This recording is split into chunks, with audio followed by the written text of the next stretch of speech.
예수님 목마릅니다.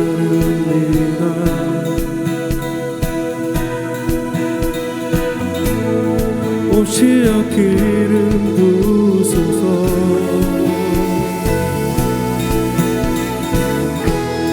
주님을 사모합니다.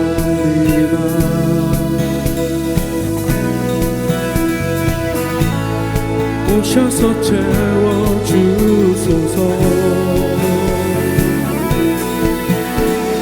성령의 불로 성령의 불로 임하소서. 임하소서. 성령의 불로 성령의 불로 기름 부으소서. 기름 부으소서.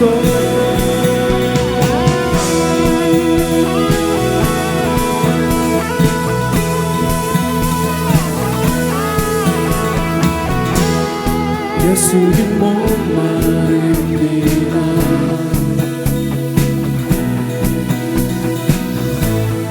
오시어 기름 부으소서.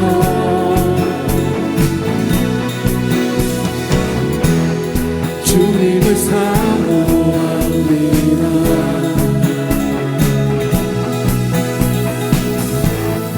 오셔서 채워주소서. 성령의 불로 성령의 불로 성령의 불로 임하소서. 임하소서. 성령의 불로 성령의 불로 기름 부으소서. 기름 부으소서. 불같은 사랑입니다.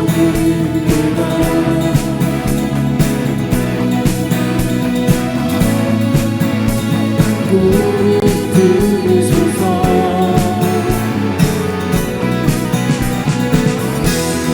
이 세상 어느 것보다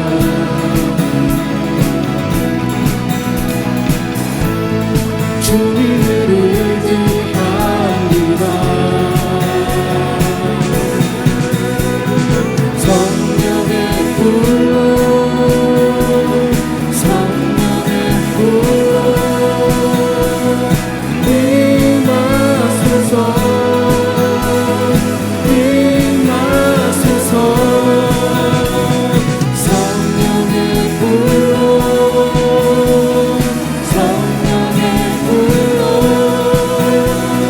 기름 부으소서. 기름 부으소서. 성령의 불로 성령의 불로 임하소서. 임하소서. 성령의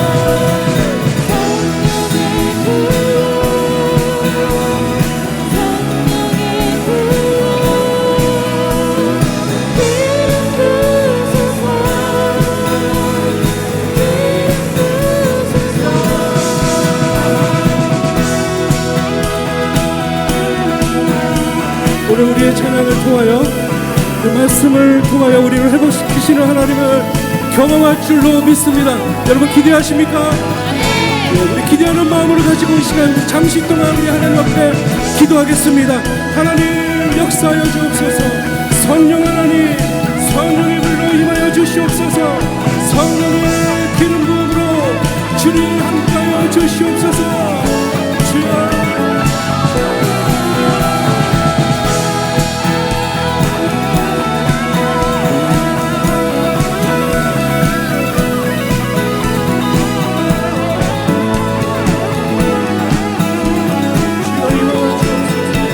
주님만 예배하여 주님을 기억하여 주시옵시고 아버지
무엇을 가졌느냐, 누구를 가졌느냐 하는 제목으로 은혜 나누겠습니다.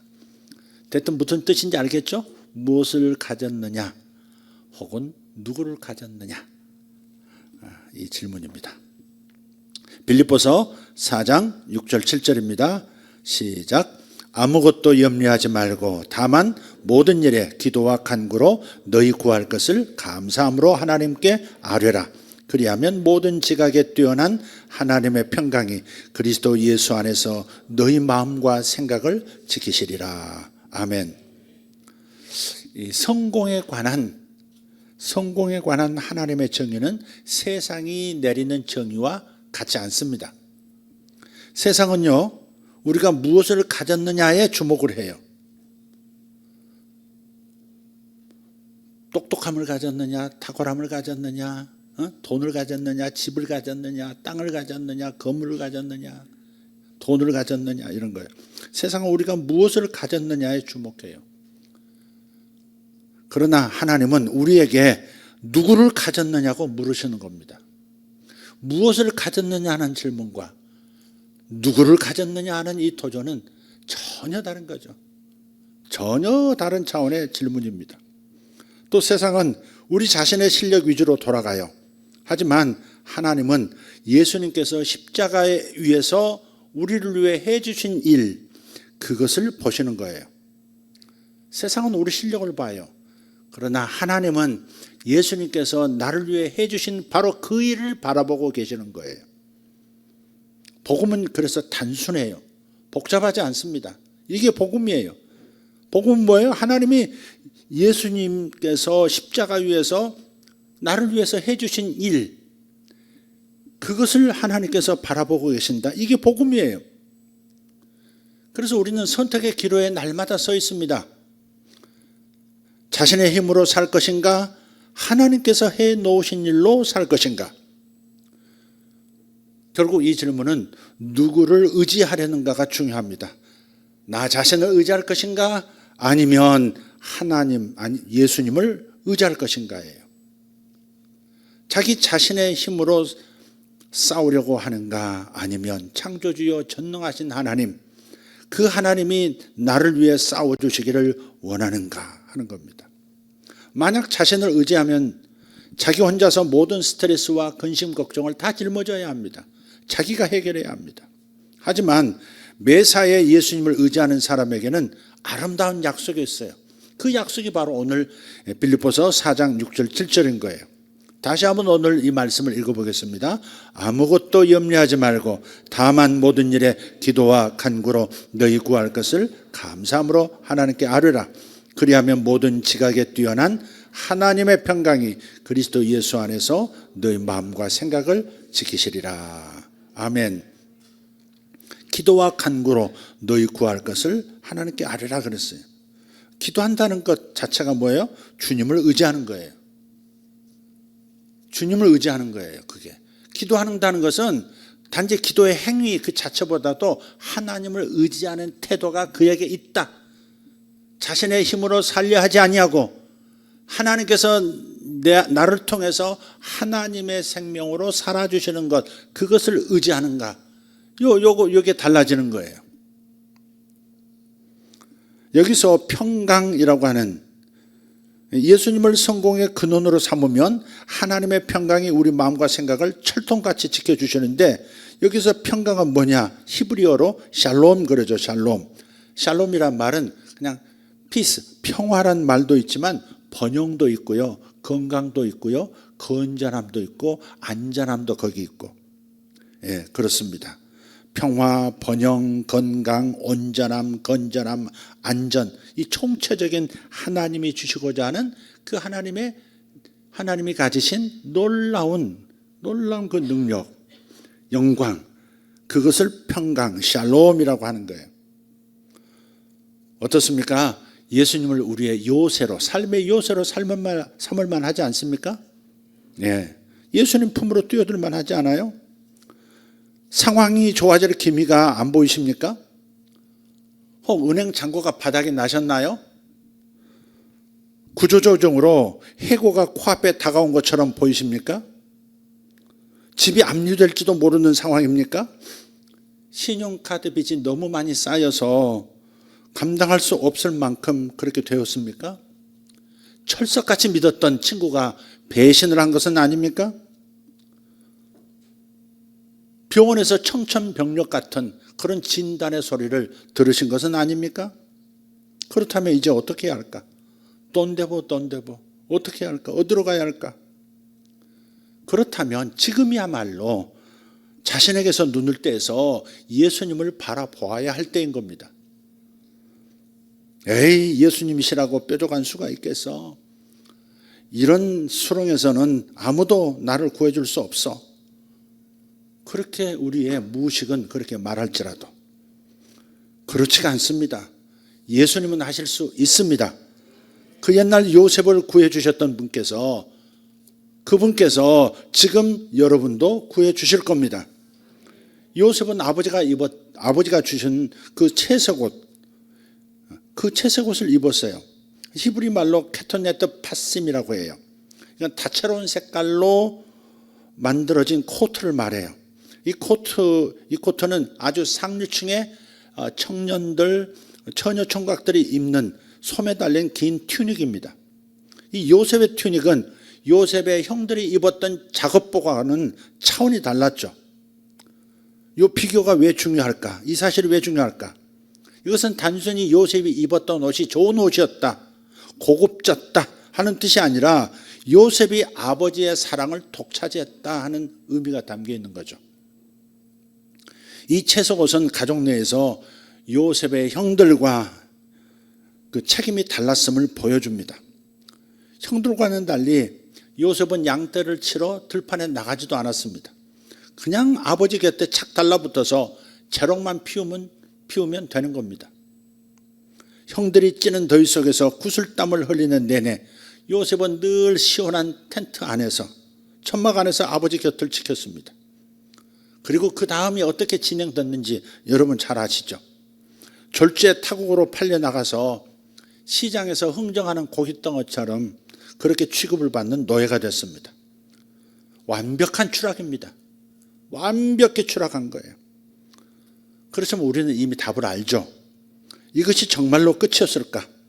인간적인 눈으로 보면 끝이지만, 분명 끝처럼 보이지만 주님이 끝이라고 하시기 전에는 절대 끝이 아닌 줄 믿습니다.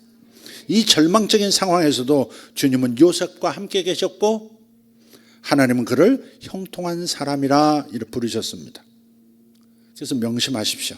중요한 것은 우리가 무엇을 가졌느냐가 아니라 인생의 성패를 가르는 결정적인 요인은 바로 우리가 누구와 함께 하느냐입니다.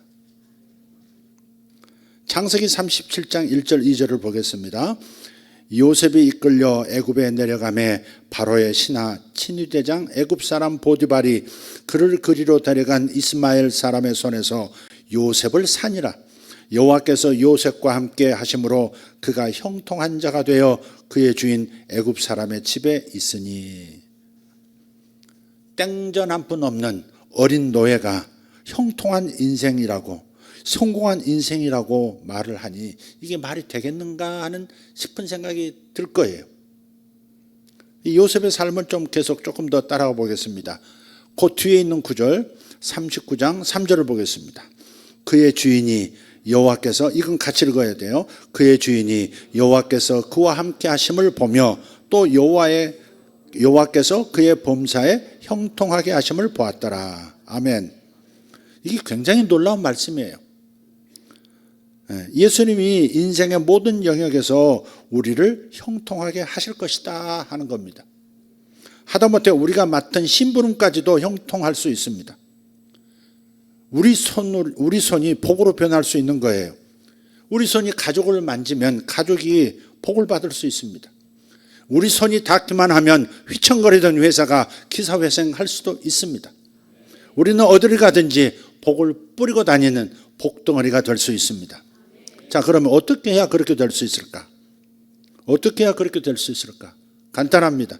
요셉처럼 하나님을 철저하게 의지해야만 그렇게 될 수 있습니다.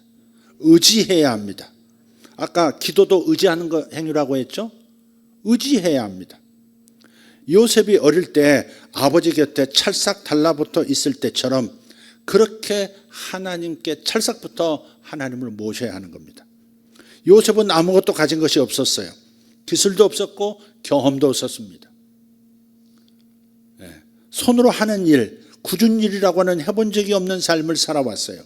노예의 일은 더더군다나 경험한 적이 없었습니다. 게다가 아버지는 요셉이 이미 짐승에게 죽임을 당한 줄 알았기 때문에 더 이상 그를 찾을 생각조차 하지 않았습니다. 그러니 요셉이 가진 것이라고 하는 것은 뭐냐? 주님의 임재, 그거 하나뿐입니다.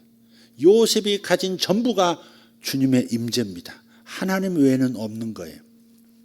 그는 오직 자신을 통해서 나타나시는 임재와 능력, 하나님의 영광만을 의지했습니다. 바로 이것이 요셉만이 아니라 여러분과 저에게도 필요한 겁니다. 우리가 하는 모든 일에서 주님의 임재가 드러나야 합니다. 주님의 임재가 드러나야 합니다.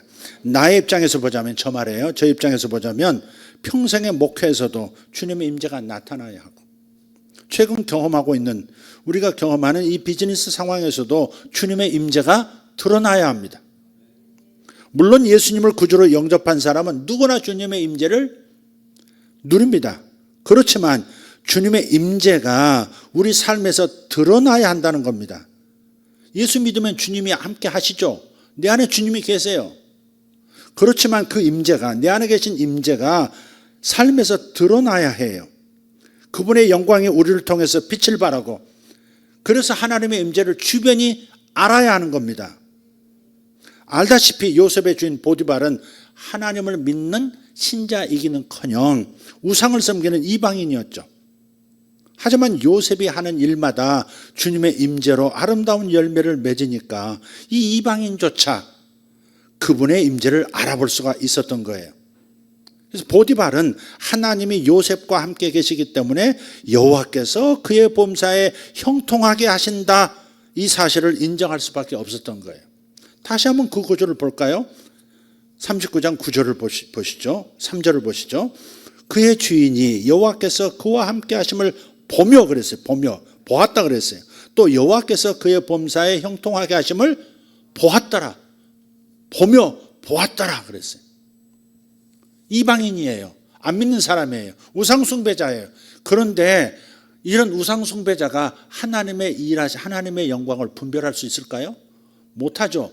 못하는데도 불구하고, 그런 둔한 사람임에도 불구하고 하나님께서 요셉과 함께 하시는 증거들을 본 거예요. 하나님의 나타나는 임재의 영광을 본 거예요.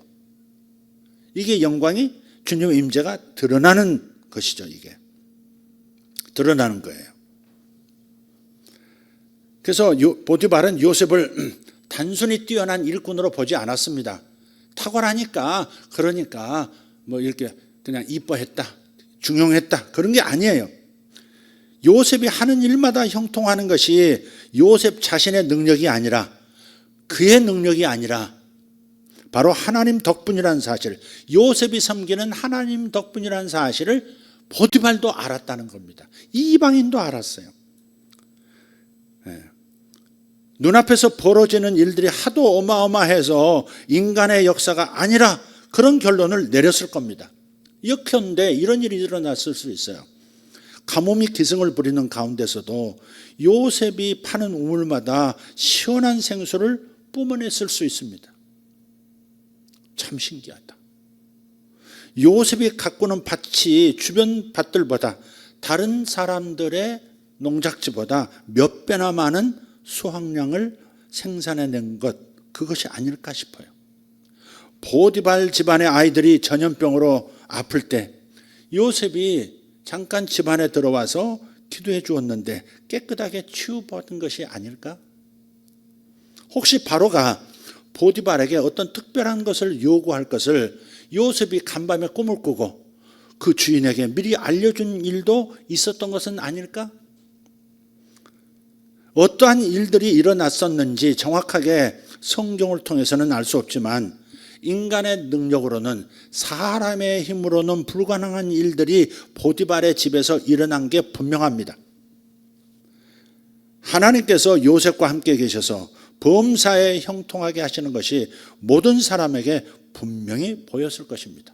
보디발에게만 보인 게 아닐 겁니다.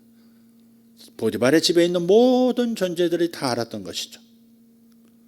목회자로서 저의 바람이자 기도 제목은 오직 주님만이 하실 수 있는 일, 그 역사에 동참하는 거예요. 제가 선포하는 말마다, 제가 하는 일마다 주님의 영광이 드러나기를 원해요.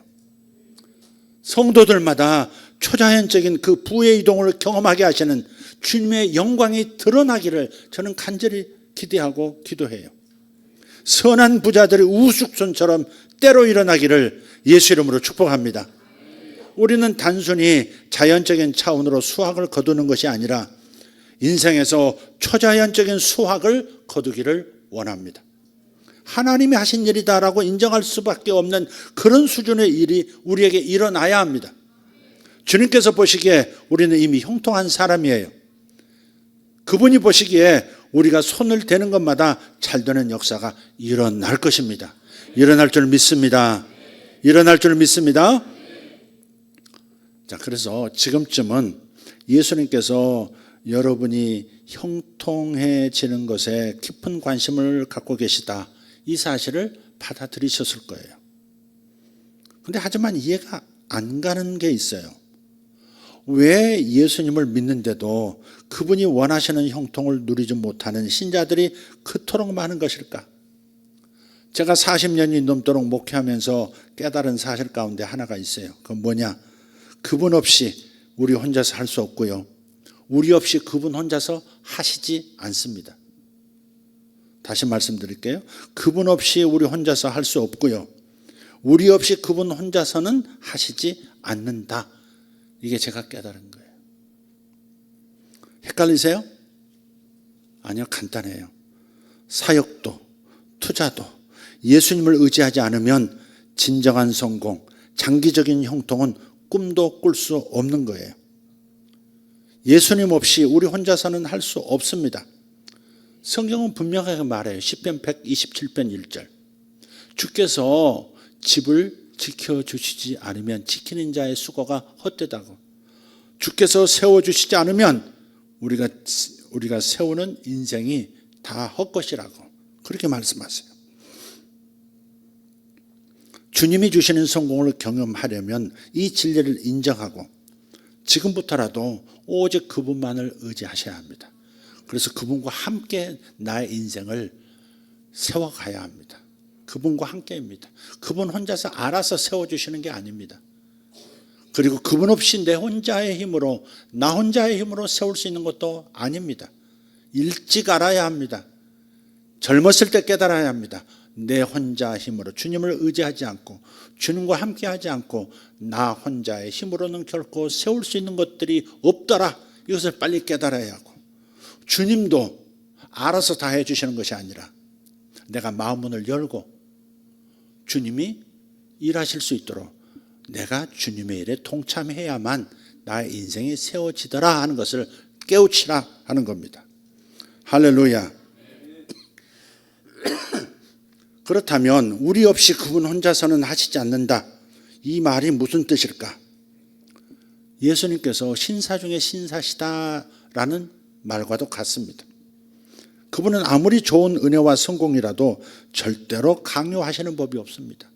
이거 좋은데, 이거 좋은데,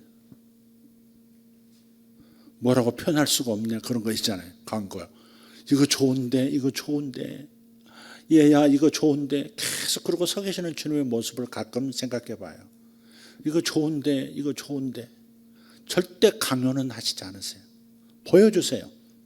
그 좋은 것을 보여주세요. 그러나 받으라고, 네가 누리라고 이렇게 강요하지는 않으세요. 신사 중에 신사시기 때문에 그래요. 그분은 먼저 우리가 마음문을 열기를 참을성 있게 기다리십니다.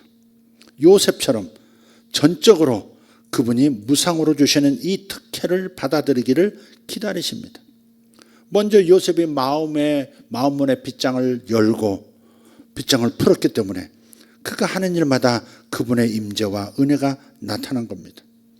예수님 없이는 그 누구도 형통할 수 없고 먼저 우리가 두 손을 내밀지 않으면 예수님은 거저 주시는 이 놀라운 특혜를 억지로 손에 쥐어 주시지는 않습니다.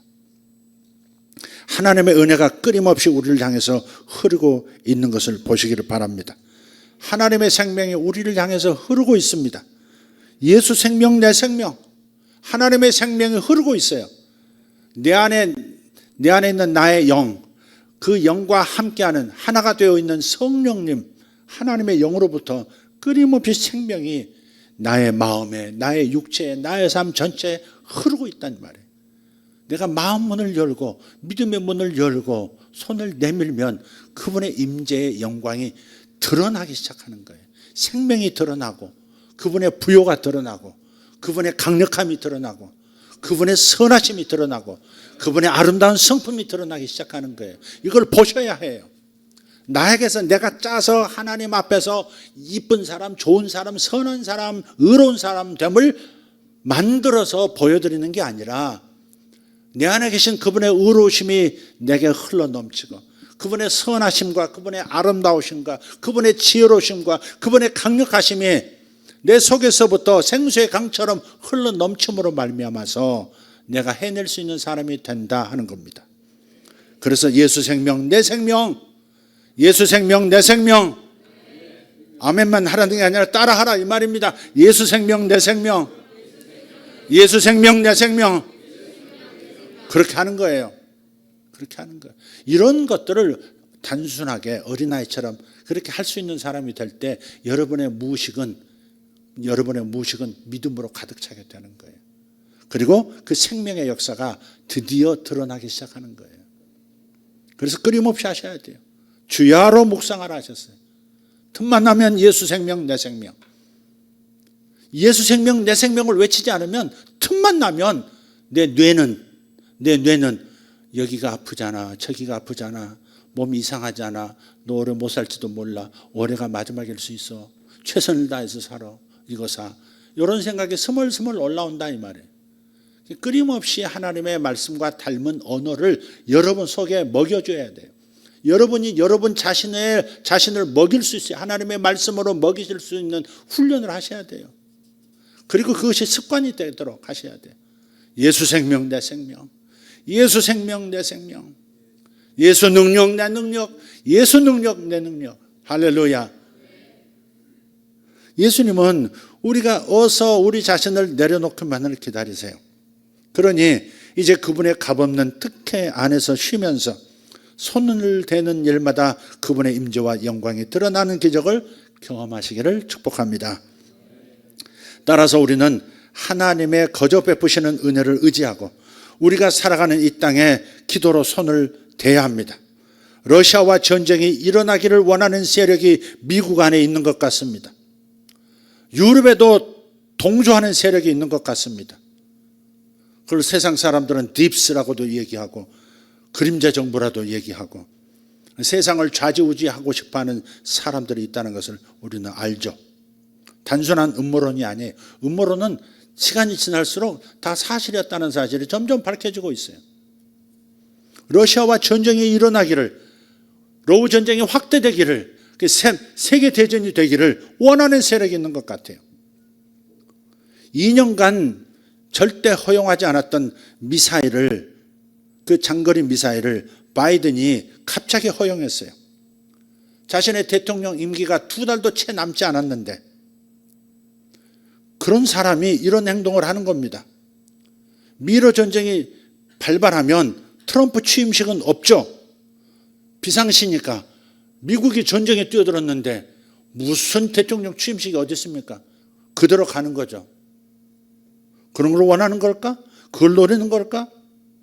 만약 그렇다면 이건 참으로 비겁하고 악한 거죠. 러시아 푸틴은 반발하면서 3차 세계대전이 일어날 수 있다고 협박합니다. 그래서 유럽은 지금 전기가 끊겨진 상황을 상정하고요. 비상식량 준비하고 마실 물들, 생수 준비하는 그런 프로그램도 진행하고 있습니다. 프랑스와 영국이 미사일을 또 제공해서 그것도 러시아 본토를 향해서 쐈지 않습니까? 이 무모한 계획은 지워져야 합니다.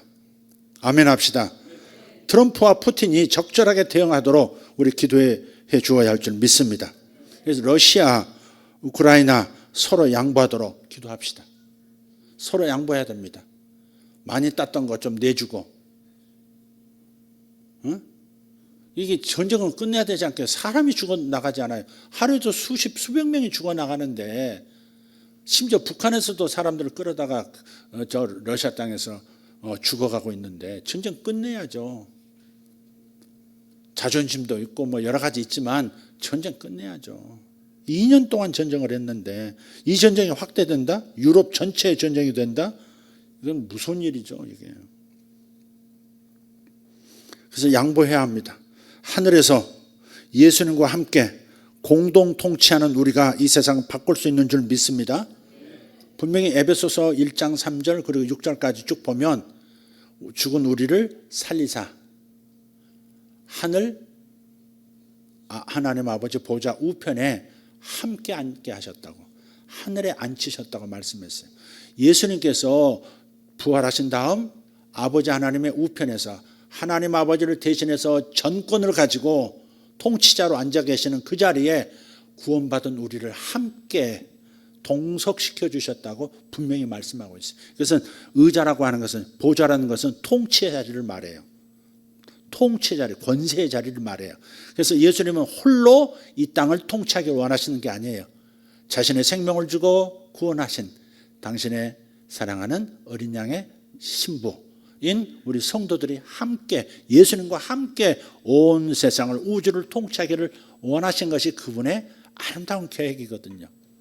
그래서 그분과 공동 통치를 하고 있기 때문에 우리가 기도하면 그분도 역사하실 것이고, 그분이 계획하시면 우리는 순종할 것이고, 그래서 이 땅에 러우 전쟁이 속히 끝낼 수 있도록 트럼프와 푸틴이 지혜롭게 빨리 움직일 수 있도록 기도해 주시면 좋겠습니다. 예수 통치, 내 통치. 예수 통치, 내 통치. 한 번 더. 예수 통치, 내 통치. 예수 통치, 내 통치. 한 번 더. 예수 통치, 내 통치. 내 입에 권세가 있다는 걸 생각하면서 기도하셔야 돼요. 애걸복걸하는 게 아니에요. 우리는 하늘에 올라서 주님과 함께 이 세상을 향해서, 이 세상을 향하여 이렇게 되어지라고 선포하는 거죠. 그게 통치하는 겁니다. 그래서 이 세상을 바꿀 수 있다는 믿음을 가지고 기도하시면 됩니다. 만약에 미러 전쟁이 벌어지면, 다시 말해서 3차 세계대전이 발발하면 지금 진행되고 있는 요셉 프로젝트 14년은 지체가 될 겁니다. 이루어지긴 이루어지지만 지체가 될 거예요. 그래서 우리가 기도해야 됩니다. 또 하나 기도할 것이 있습니다. 한국 경제가 여러분이 생각하는 것보다 훨씬 위험한 상태입니다. 대한민국이 제2의 IMF를 겪을 수 있는 상황입니다. 전문가들이 지금 하나같이 경고하고 있습니다. 경고가 아니라 이미 코앞에 닥쳐와 있다고 얘기합니다.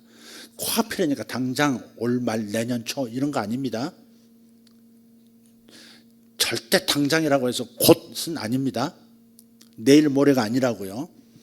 적어도 제가 기대하는 것은 25년은 그런 일이 없고 26년쯤에나 그런 일이 시작되는, 그렇게 계산하시면 되겠습니다. 우리나라만 어려움을 겪는 게 아니라 미국발 세계 공황이라고 생각하시면 경제 붕괴가 일어날 것이라고 생각해야 합니다. 대한민국이 제2의 IMF를 겪는다면 모든 것이 다 털릴 수 있습니다. 기업도 다시 뺏길 수 있고요. 좋은 기업들 다 뺏깁니다. 악랄한 세계 금융 세력들 있잖아요. 다 와서 다 가져갈 겁니다. 만약 그렇다면 주식도 다 가져갈 거고, 좋은 주식들, 국채도 가져갈 거고, 강남의 노른자 땅도 가져갈 거고, 좋은 빌딩도 다 가져갈 겁니다. 이런 악한 금융 세력에게 뺏길 수 없죠. 대한민국에 주신 것들은 다 우리 것이라고 주장해야 합니다. 하나님 앞에서 우리 것임을 그리스도인들이 하늘에서 주장하셔야 합니다. 우리와 함께 살아가는 하나님 모르는 세상의 모디발들이 당신의 자녀들을 형통케 하시는 그 하나님의 영광을 볼 수 있게 해야 합니다. 지금부터 이 세상에서는 선한 부자들, 요셉들이 일어나야 합니다. 한국과 미국과 러시아는 합종하라. 한국이 세계의 중심이 되게 하라. 이것이 우리 기도 제목 4번에 들어가 있지 않습니까? 한미러가 합종하여 대한민국이 세계의 중심 국가가 되게 하라 하는 겁니다. 우리는 러시아를 발판으로 삼아서 세계 초강대국이 되어야 되겠습니다. 미국을 발판 삼아서 미국을 사용해서 우리가 세계 중심 국가가 되어야 합니다. 사실 저 G2란 말도 난 떼고 싶어요. G2란 말도 사실은 떼고 싶어요. 그러나 그렇게 하지 않으면 러시아 장 날 수 있고 중국 장 날 수 있어요. 우리는 아직 약해요. 세계의 그런 금융 세력들이 우리나라를 삼키고자 하면 삼켜지는 그렇게 연약한 부분이 있다고요. 지금 정치가 하도 복잡하니까 이런 걸 돌아볼 새가 없는 거예요. 자기 세력과 지지를 잃지 않기 위해서 너무나 해야 할 일도 못하는 거예요. 연기금도 가만히 보세요. 지금 이제 더 많이 내고 덜 받아가야만 지금 문제가 안 생기거든요. 이걸 IMF가 경고를 했어요. 올해 초에 경고했어요. 위험하다 너희들. 연기금 개혁 빨리 해. 그거 해야 되는데 그거 하는 순간에 정권이 이렇게 진행을 하면 벌떼처럼 일어날 겁니다. 젊은 애들도 우리가 왜 돈을 더 내야 된단 말이냐. 그리고 왜 적게 받아야 되냐. 온 나라가 아마 정권 무너질지도 몰라요. 또 이런 기회를 사용해서 반대쪽에서는 기어이 뭐 문제를 크게 만들고 그러지 않겠어요? 그러니까 정치가 복잡하니까 극단적으로 나눠져 있으니까 이런 그 경제적인 위기도 빨리빨리 해결을 못하는 거예요. 아니 보세요. 미국 같은 나라 새로운 대통령 취임자가 이제 그렇게 말하잖아요. 미국을 세계 암호화폐 수도로 만들겠다 그러잖아요. 모든 ETF도 다 열어주고 말이죠. 모든 화폐들의 ETF도 다 열어주고 그렇게 발빠르게 움직여서 세계 돈을 다 끌어가는데 비트코인도 미국으로 다 몰리도록 만들고 있잖아요. 비트코인만 가지고도 자기들 가지고 있는 36조 달러의 그 어마어마한 빚을 일시에 갚을 수 있다고 호언장담하지 않습니까? 그러니까 우리나라 정부도 빨리 이런 것들을 열어줘야지. ETF를 연다고 하는 것은 일반 기관들, 뭐 이런 기업들이 공개적으로 자기 회사 돈을 가지고 비트코인을 살 수 있고 뭐 그런 거죠. 지금 시대가 AI와 로봇이 결합된 4차 산업이 세계로 이미 접어들었는데 그럼 그에 걸맞는 금융 시스템도 만들어져야 이게 호환이 잘 된단 말이에요. 그래서 우리가 빨리 이런 것들을 해줘야 되는데 그럼 일본은 ETF를 열었어요. 그런 거에 대해서 ETF 시장을 열었다고요. 우리나라는 못하고 있는 거예요. 지금 이게 비난하자고 내가 뭘 아는 것처럼 소리치지만 사실은 저는 힘이 없고 어쨌든 그러나 기도의 힘은 있습니다. 우리가 기도하면 우리 정부 지도자들도 정신 차리고 빨리빨리 발빠르게 선점하는 역사가 있으리라 믿습니다. 지금 IMF 꼴나면 안 되거든요. 그러니까 우리가 두려워할 필요는 없어요. 우리가 바꾸면 되니까 이 위기를 벗어날 수 있도록 지혜자가 좋은 자가 정부 안에 있도록 국회 안에서 목소리를 발하도록 만들면 되니까 우리가 기도하면 되는 겁니다. 두 가지 기도 제목 드렸습니다. 러시아와 미국이 전쟁에 돌입하지 않도록 미국이 전쟁에 뛰들지 않도록 기도해야 되겠고 두 번째 뭐예요? 한국의 경제 위기가 빨리 이 무너지는 뚝이 다시 보완이 될 수 있도록 이 시간 기도해 주시면 좋겠습니다. 할렐루야. 자, 기도하겠습니다. 하나님 감사합니다. 오늘 주님께서 질문하셨습니다. 세상은 무엇을 가졌느냐 이렇게 묻지만 하나님께서는 너는 누구를 가졌느냐 누구를 가졌느냐 이렇게 물으신다 하는 것을 오늘 알게 하셨습니다. 이 선택의 기로에서 주님을 의지하지 않고 자신의 힘으로만 자신의 인생을 세우려고 하는가 아니면 하나님께서 내 대신 싸워주시는 그 방식을 선택할 것인가. 아버지 이것을 위해서 우리가 주님을 전적으로 의지하기를 원합니다. 기도하고 간구하면서 주께서 인도하시는 음성을 듣고 우리는 행동하고 순종하려 합니다. 30배 혹 60배 혹 100배라 하셨사오니 우리 성도들은 100배의 사람들이 되게 하여 주시옵소서. 100배 이상의 수확이 있게 하여 주시옵소서. 이삭이 그 해에 100배나 얻었더라. 이삭이 그 해에 100배나 얻었더라. 이삭의 역사가 우리의 역사가 되고 요셉의 역사가 우리의 역사가 되고 아버지 하나님 이 시대에 선한 부자의 삶을 살아내는 하나님의 위대한 일을 능력 있게 이루어내는 하나님의 아들 딸들 되게 하여 주시옵소서. 감사합니다. 감사합니다. 우리를 통해서 일하시는 하나님을 찬양합니다. 우리는 다만 주님만을 의지합니다. 주님께만 의지합니다. 주님이 일하시는 것을 바라보겠습니다. 예수께서는 다 하실 수 있습니다. 예수께서 손을 대시면 다 됩니다. 예수님께서 손을 대시면 오병이어가 일어납니다. 예수 이름으로 기도합니다. 다 같이 일어나셔서 두 손 들고 주여 한번 외치고 주님 앞에 기도하겠습니다. 주여, 주여, 주여. 아버지 하나님, 3차 대전을 일으키려 하는 자들을 주님 잠잠하게 만드시옵소서. 주여 감사합니다. 하나님 트럼프를 세우셨고 아버지 하나님 트럼프와 푸틴이 속히 이 일을 진정시키게 하여 주시옵고 아버지 하나님 저들이 하나님의 종이 되어서 이 시대에 해야 할 일을 하게 해 주시옵소서. 아버지 대한민국을 세계 중심 국가로 만드는 일에 저들이 동원되게 하여 주시옵고 그리하여 우리가 이스라엘을 구원하고 이스라엘을 보호하는 나라가 되게 하여 주시옵소서.